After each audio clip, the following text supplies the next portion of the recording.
So ngayong araw ay Christmas party ng Ahonan sa Tea Farm, Facebook group ng mga cyclists dito sa Taiwan. They are mostly based in Jubei, Hsinchu, and Shinfeng, Shinu. We are going to be attending their party and eat some good food. Alright? See ya.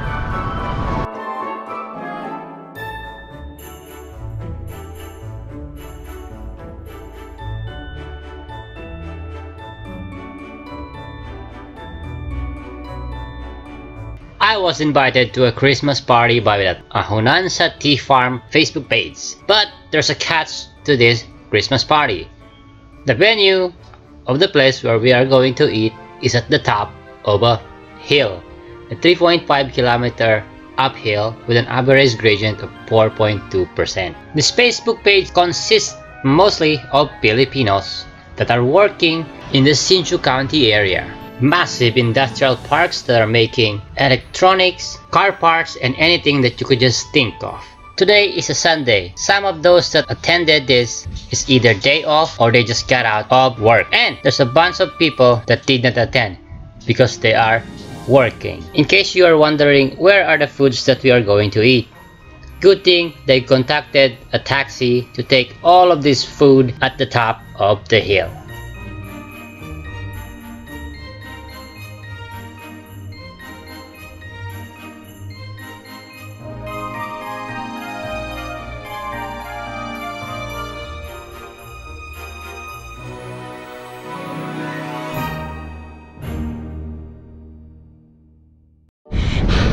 So you know what? The venue of this Christmas party is at the top of a hill. So you have to work hard to go to the venue and eat some food. Bakit kasi? Yung venue sa taas pa ng bundok, ano? Pwede naman sa Richanas na lang yan, no? Oh, diba? Pinahirapan pa tayo.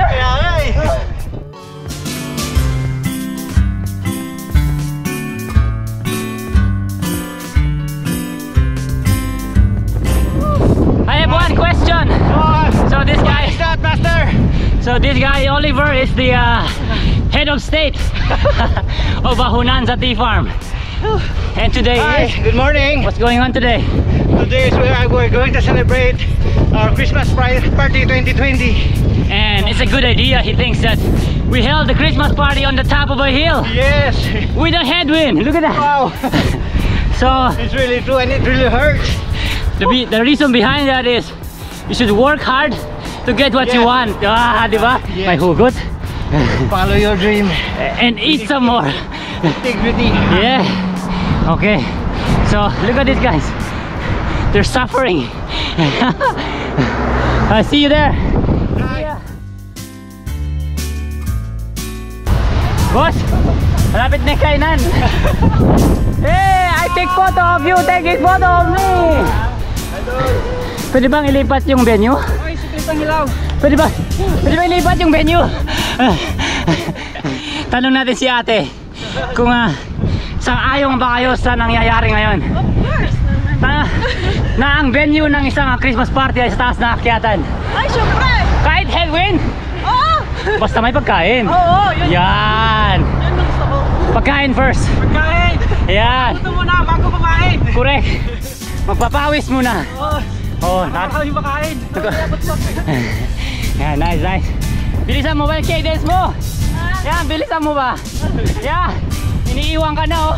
Ay, grabe, huwag ka maghugot. Iniiwan ka na. Iniwan ako. Lalaki pa naman ako. Hindi, wala naman kami. Ikaw. Mga hugot, dali. Wala bang hugot dyan?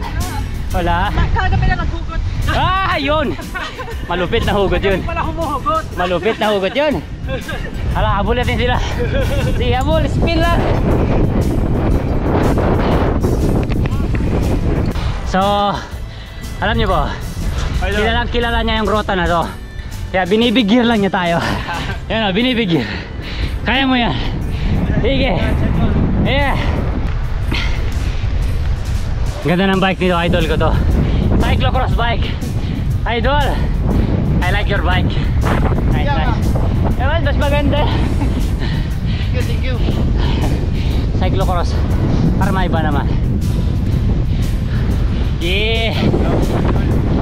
Tulukuyan ng ating trangko po ngayon ay isang runner. What the fuck? Look at that. So, look how slow we are going. We are being paced by a runner. Jesus. Guys, come on. Put some work. Spin, spin. More power. More spin. Go, go, go. They're being paced by a runner. Holy shit. Yeah, yeah.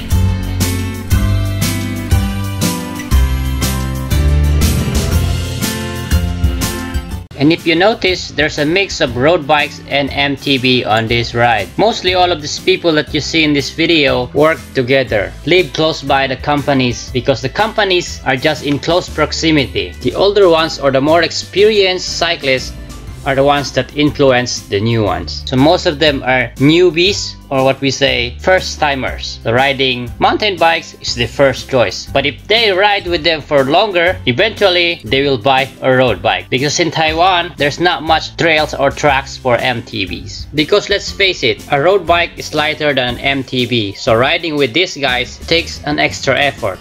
Unless you're a strong cyclist. At this part of the video, we are almost to the finish line at the top of the climb. So I asked Joseph to try to outsprint me to the finish line. It was a slight uphill finish, a strong headwind, so I decided to come around him at the last 50 meters. But then this happened. A scooter and a car tried to overtake us. I was ready to launch. Just kidding, he's far. He got the win. He got the win. Those are my excuses. He got the win. He's very strong. Power! 不要走，不要走，吃东西啊，吃东西啊！耶！是的，油煞。哦，哇，你超漂亮。 This kid has one cool looking expensive bike, a specialized Benz with its Ram Force Etapas group set. 是的，谢谢谢谢。你们去哪里？虎口。哦，你们朋友很厉害哎。Big gear 车，对啊 ，Big gear。名哎，他没。最早上来的。你们要不要留吃东西啊？ 他们清潭节的那个 party, Christmas party. You wanna stay for a bit? You know? Christmas party. Yeah, 买安全帽啊你，真的是。不要那么危险呐，对不对？对。对啊，好，加油！拜拜拜拜拜拜。好，拜拜。拜。Rich kid. Rich kid. Rich kid. 250,000 NT 的啦。And after some time arriving at the finish line, I went back down again and find some sprinting partner. Then I managed to find Christian Francis, who is clearly struggling with this very strong headwind. You already know him, he's a regular in my vlogs. Well, Kapital! Mahirap nga yung edit daw yan, nag-echo. This one is a bit closer. As you can see, I was a bit closer on him, so the drop is best used with this one. As you can see, the wind is really strong. You can see it from his vest. So windy at this area. But the problem with the finish line is there is no white line to show the finish line. So this is like around 50 meters and I took the chance to try to overtake him. But there is no white line. So I decided after this that I took a stick and etched a white line on the road. And the next one, next thing you know, we are racing again.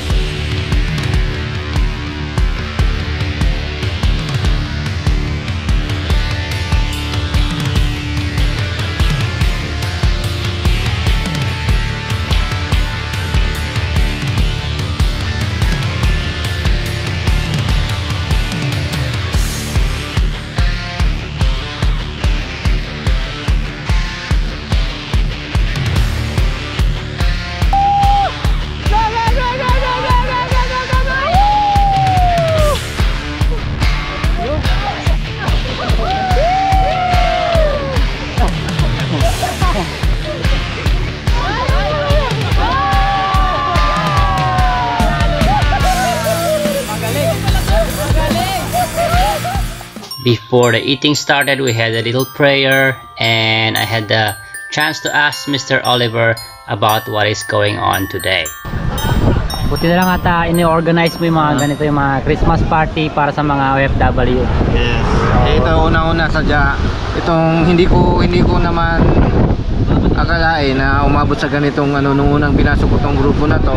Iilan lang kami dito hanggang sa sinikap namin dumami para maikayat ng mga kasamahan nating mga OFW instead na maligaw ng ibang landas. So after ng trabaho sa may vacant time, dito na lang tayo maglilibang, at least makapunta tayo sa iba't ibang lugar. Makikita natin mga green grass, mga layo paningin natin. Isa rin yan sa panlaban natin sa stress. Kumbaga stress reliever, at malayo tayo sa mga bisyong maiiwasan. Kung maiiwasan natin yung pagka-homesick natin. Lalo ngayon sahod, yung iba dyan nagpadala, di mo na alam kung saan mapupunta. Yan, salute ko pala sa ngayon. So far sa ating grupo, solid naman yung group natin ngayon. Walang kasi hindi naman natin pinapayagan na may isa man lang dito sa atin na may mga maliligaw na ibang landas. So yung mga wala dito, nandun sa trabaho sa mga yan, so kudos sa kanilang lahat. At least man lang sa lahat ng mga kasama natin dito wala ngayon, na nagampanan yung tungkulin na ang priority natin dito magtrabaho para makasuporta sa pamilya na humahanga natin sa Pilipinas. At mostly sa lahat ng OFW ngayon hindi makauwi ng Pinas. Oo, yun. At mag-Christmas, mag-New Year dahil nga sa pandemic. Sa pandemic, yan tama yan. Dito na lang tayo kahit paano idiniriwang natin ng Christmas dito, kahit yung pagdasala lang natin na yung dahil sa pandemic, yung sa mga pamilya natin sa Pinas mahirap ang kalagayan doon. Kahit papaano nandito tayo, nakasuporta sa kanila, nagtatrabaho tayo dito. Pasalamat tayo, may trabaho pa rin tayo, hindi gaya sa Pinas. Maraming nawalan trabaho, mahirap talaga, lalo na ngayong walang ibang sumusuporta. Kung tayo lang dito, pasalamat palagi, thanks God, hindi naman tayo masyadong apektado. May trabaho pa rin kayo, tuloy-tuloy lang ang ating suporta sa ating mga pamilya. At ako yung nagpapasalamat din sa yung pag-organize sa mga ganito. Marami kong na-absorb ng mga tips galing sa iyo. Una-una, buong Taiwan, buong lahat ng siklista ng Taiwan, kilala ka. Kasi ikaw ang nagpo-promote ng pagbabike dito. Unang-una dito sa lugar namin, bilang lang yung mga tao, bilang lang yung nagbabike. Narinig ko yung pangalan mo, yun, ganito. Tapos nung unang hindi ko makalilimutan, lagi kita mini-message sa Strava dati. Tapos sa check ko mo pa nahanap ako. Diba? Yan. Sige. Sige. Subscribe kayo kay Master Homer. Yan, si John Hison. May channel din yan. Plug mo nga, ganun mo, plug mo. Dito. Yan, dyan, wag dun. Yan. John Hison TV. Sa department ko. Ayun o. Habang nagpa-vlog. Woo! Thank you. What Mr. Oliver is trying to say is he organizes this kind of events, Christmas parties especially for all the OFWs living here in Taiwan, because he wants to strengthen the camaraderie of the group as a cyclist and as a family and friends, because right now at the moment, the pandemic, the uncertainty of the situation, none of them can go home, or they don't even want to go home because of the restrictions in the Philippines that you have to go through. I actually have a live stream of the event, the time that we were eating already, and you will know where they are from in the Philippines. I asked each and everyone where they are from the Philippines. You can watch that one in my Facebook page. I'll put a link on the description. In behalf of the Ahonan sa Tea Farm Group, I would like to thank everyone that came to this event, and I would like to thank you to Oliver for inviting me too. And right now everybody wants to go home now because some of them just got off work from night shift, and some of them had work at night. So this was a quick one, and I'll see you on the next video. Goodbye. Sprint manin, dali! Sprint manin, dyan nga to. Dyan eh. Dyan nga to na.